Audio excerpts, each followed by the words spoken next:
Assalamualaikum warahmatullahi wabarakatuh. Om Swastiastu, Namo Buddhaya, Salam Kebajikan.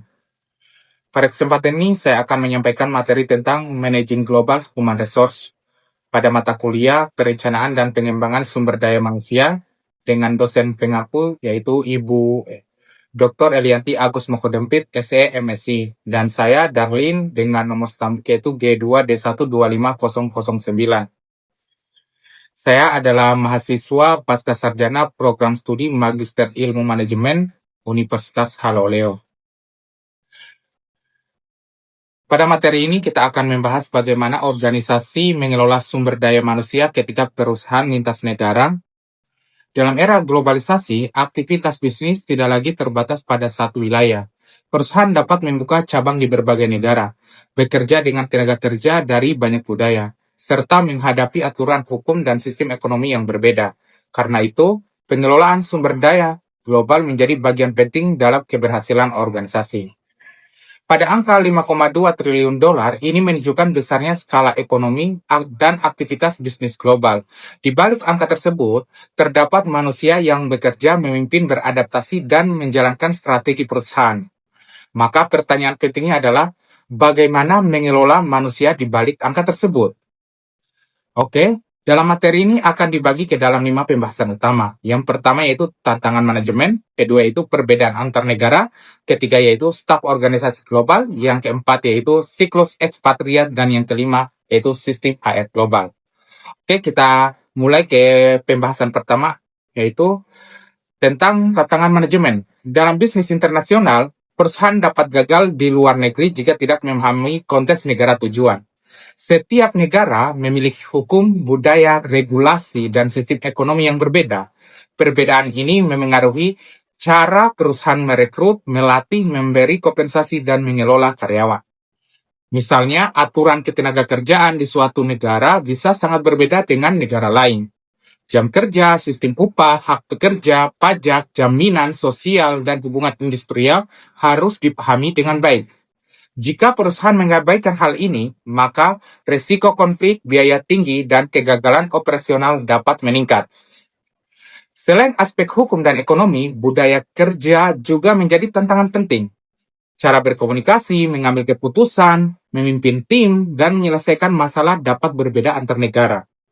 Manajer global harus mampu menyesuaikan gaya kepemimpinan dengan kondisi lokal tanpa kehilangan nilai utama perusahaan. Oke, kita lanjut ke pembahasan kedua, yaitu tentang perbedaan antar negara. Perbedaan ini dapat menjadi medan ranjau bagi perusahaan global. Kesalahan kecil dalam memahami budaya, regulasi, atau sistem kerja dapat berdampak besar pada kinerja organisasi. Karyawan yang ditempatkan di luar negeri harus mampu memahami budaya baru, membangun relasi kerja, serta menyesuaikan diri dengan sistem kerja yang berbeda. Oleh karena itu, proses seleksi harus dilakukan secara cermat. Perusahaan perlu memastikan bahwa karyawan yang dikirim memiliki kompetensi profesional dan kedisiplinan pribadi. Selain seleksi, kompensasi juga menjadi bagian penting. Biaya hidup antar negara dapat berbeda jauh. Contohnya, biaya perumahan, barang kebutuhan, pajak, dan tunjangan di Chicago dan Shanghai dapat menghasilkan selisih total yang sangat besar.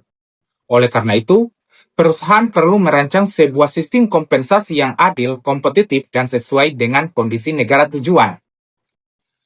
Pembahasan ketiga ini tentang staf organisasi global. Dalam organisasi global, perusahaan perlu memilih tim terbaik. Pemilihan staf tidak boleh hanya berdasarkan kemampuan teknis. Perusahaan juga harus menilai kemampuan adaptasi budaya, komunikasi lintas negara, kesiapan mental, serta kemampuan bekerja dalam lingkungan yang beragam. Dalam pengelolaan staf global, terdapat beberapa pendekatan. Yang pertama adalah pendekatan etnosentris. Pendekatan ini mengisi posisi di luar negeri dengan karyawan dari kantor pusat. Keuntungannya adalah perusahaan dapat menjaga kontrol dan memastikan nilai perusahaan. Dan ini nilainya tetap konsisten. Namun, pendekatan ini dapat menimbulkan masalah jika karyawan kantor pusat tidak memahami budaya lokal. Untuk kedua adalah yaitu pendekatan polisentris. Pendekatan ini mengisi posisi dengan karyawan lokal atau warga negara tuan rumah. Keunggulannya adalah karyawan lokal lebih memahami budaya, bahasa, regulasi, dan kebutuhan pasar setempat. Selain itu, pendekatan ini dapat menekan biaya kompensasi. Namun, koordinasi dengan kantor pusat tetap perlu dijaga agar tidak terjadi perbedaan arah kebijakan. Adapun untuk ketiga yaitu tentang pendekatan global. Pendekatan ini menarik kandidat terbaik dari seluruh dunia tanpa terlalu membatasi asal negara. Fokusnya adalah kompetensi, pengalaman, dan kesesuaian individu dengan kebutuhan organisasi. Pendekatan ini cocok untuk perusahaan yang ingin membangun tim internasional yang kompetitif dan adaptif. Kita lanjut ke pembahasan keempat adalah siklus ekspatriat. Ekspatriat adalah karyawan yang ditugaskan bekerja di negara lain. Penugasan ekspatriat dapat memberi manfaat besar bagi perusahaan, tetapi juga memiliki resiko yang sangat tinggi. Resiko tersebut dapat berupa kegagalan adaptasi, tekanan keluarga, perbedaan budaya, biaya penugasan yang mahal, dan kesulitan ketika kembali ke negara asal.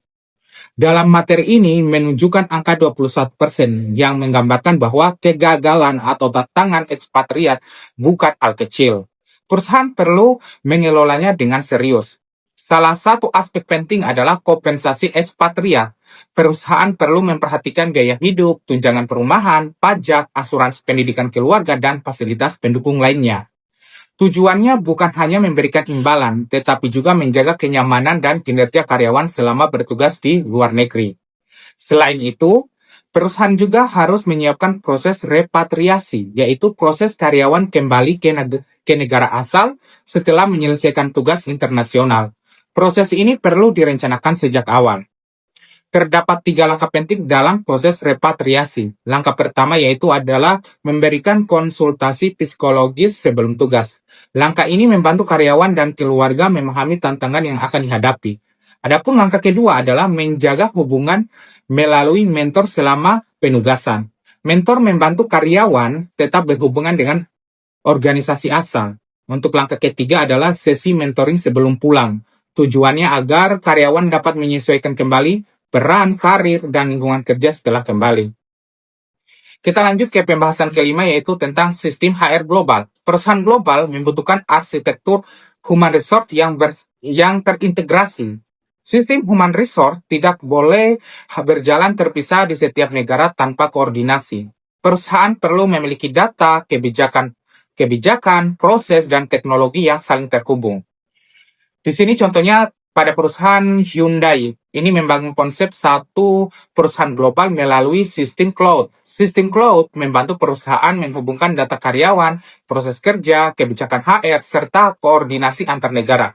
Dengan sistem ini, perusahaan dapat mengambil keputusan sumber daya manusia secara lebih cepat, akurat, dan konsisten. Namun, teknologi saja tidak cukup. Komunikasi tetap menjadi kunci utama dalam pengelolaan sumber daya manusia global.